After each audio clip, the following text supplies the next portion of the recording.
บทที่หนึ่งอาคารเด็ดมานีဆိုတာဒီကောင်မလေးပါ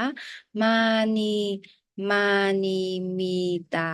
မီရှိတယ်ตาမျက်လုံးမာနီမှာမျက်လုံးရှိတယ်ကာကကြီးကံကာမီတာကြီးကံမှာမျက်လုံးရှိတယ်အာမီတာအာကဦးလေးမှာမျက်လုံးရှိတယ်บทที่สองอาคารเน็ตอามีนาဦးလေးမှာလဲရှိတယ်နာမီငူလဲမှာမွေရှိတယ်နာမီပူလဲမှာကနန်းရှိတယ်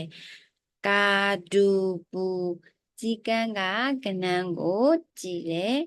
ငူဒူပူမွေကကနန်းကိုကြည့်တယ်မာနာမာနီကဦးလေးရဲ့လေကိုလာတယ်โอเคတစ်ခါပြန်ဖတ်ပြမယ်နော်အာမီနာမီငူနာမီပူကာဒူပူငူဒူပူမာနာบทที่สามอาคารตรงนามีรูงูรูကတွင်ပအဲ့တော့ရူငူမွေတွင်နာမီရူငူလဲမှာမွေတွင်ရှိတယ်နာမီရူပူလဲမှာကနန်းတွင်ရှိတယ်မာနီဖာတိုမာဟာအာဖာခေါ်တဲ့မဟာစီတိုလာဒီအာကဦးလေးအဲ့တော့မာနီကတိုကိုခေါ်ပြီးဦးလေးစီကိုလာတယ်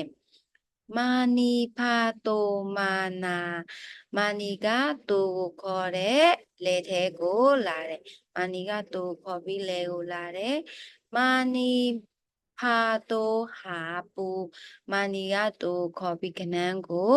ရှာတယ်မာနီဖာတိုဒူပူမာနီကတိုခေါ်ပြီးကနန်းကြည့်တယ်